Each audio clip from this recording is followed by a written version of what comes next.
Finally, in-scale metal wheel sets are back. I'll tell you what I mean by that as I upgrade some cars to metal wheel sets on Ron's Trains and Things right now. Hi, I'm Ron of Ron's Trains and Things, and as a model railroader, I personally prefer metal wheel sets. Now, I'm not going to tell you that you have to prefer them or that you have to use them, but they are definitely my personal preference. In fact, they are such a preference for me that I don't put rolling stock on my layout unless it comes equipped with or has been upgraded to metal wheel sets. Now, my wheel sets of choice are Fox Valley models, semi-scale metal wheel sets in scale. The problem is that Fox Valley hasn't been producing those metal wheel sets for several years. That fact produced a number of challenges for me that I'm going to describe for you through the course of this video. Now, a few months ago, Scale Trains announced that they were acquiring Fox Valley models, or their tooling. I don't know exactly all the details of that acquisition, but that meant that Fox Valley rolling stock and locomotives certainly were going to continue to be produced under the Scale Trains name. The problem was Scale Trains has not been quick to produce or to carry parts for all of their equipment, including parts for their own rolling stock and locomotives. So I didn't have much confidence that they were going to actually produce the Fox Valley wheel sets.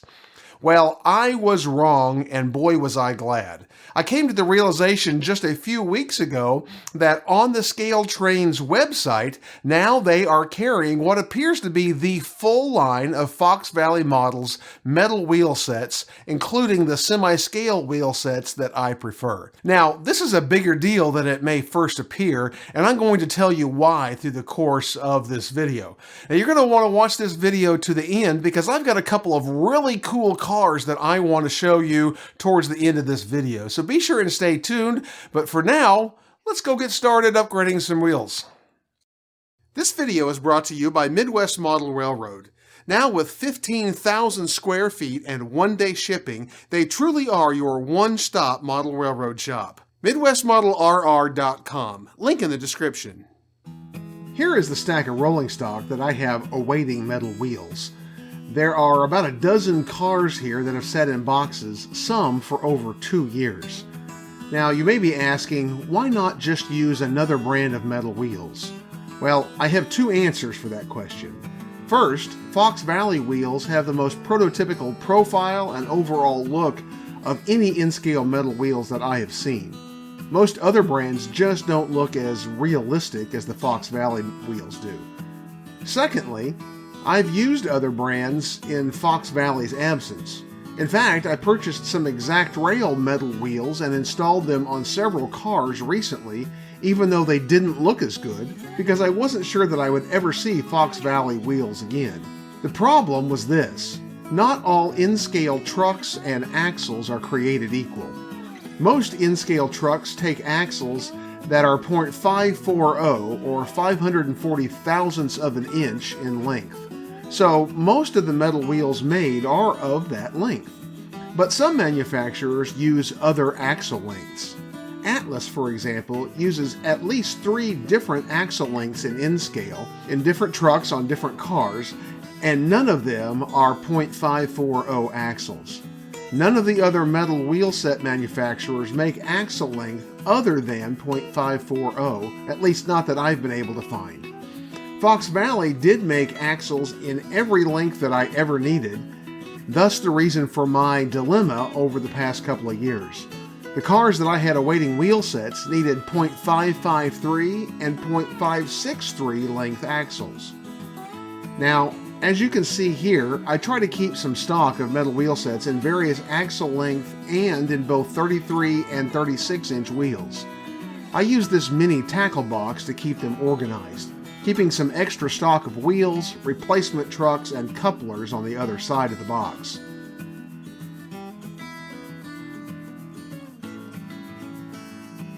For now, I ordered 4 different sizes, axle length and wheel size combinations from Scale Trains. This will upgrade all of my awaiting rolling stock and leave me with enough to upgrade a few more cars as I purchase them. I said I would tell you why I prefer metal wheels. There are several reasons. One, I find them to be more free-rolling than plastic wheels, and so they tend to help reduce the slinky effect that you can often get in N-scale.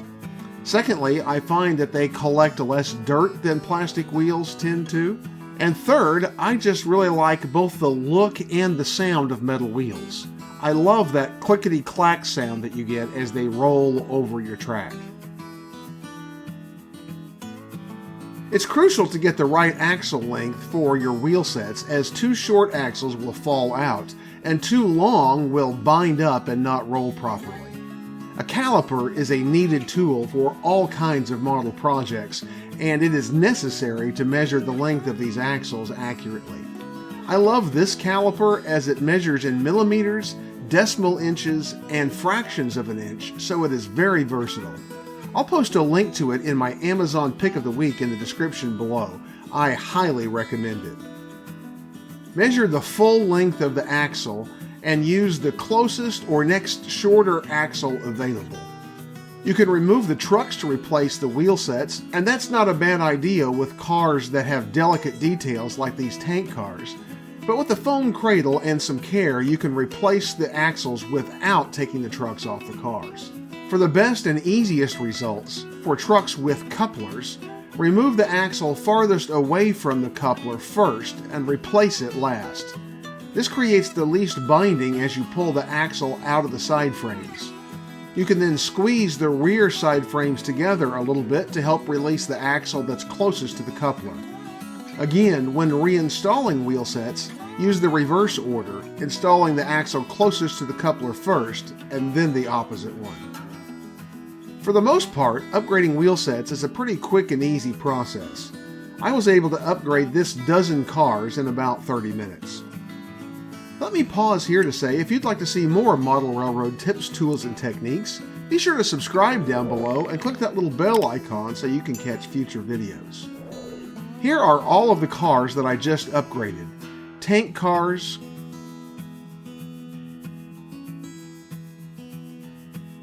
coil steel cars, and one covered hopper, all from Atlas.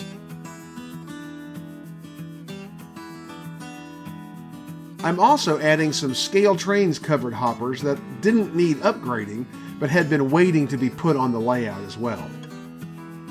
I want to highlight these last two cars I'm putting on the layout because they are really cool. They are gifts from viewers of the channel. The first is this Exact Rail Trinity boxcar decorated for Southern Railway of British Columbia. It was gifted to me by Sean Martin of the YouTube channel Western States Railroading, following an email conversation we had regarding one of his videos. It's a very nicely built and painted car, and I'm happy to have it, and I appreciate Sean for sharing it with me. I'll post a link to his channel in the description below this video. He posts videos about layouts, prototype railroads, and other rail content. I suggest you check him out. The other car I want to highlight is this Trinity 64-foot reefer by Atlas that was custom weathered and decorated with graffiti for my channel by Wayman Humphrey of the YouTube channel Pro Scale Models. Wayman is a professional artist of multiple levels, and on his channel he does fantastic weathering and a lot of other creative stuff in model railroading. I'll also post a link in the description to the video where he worked on this car.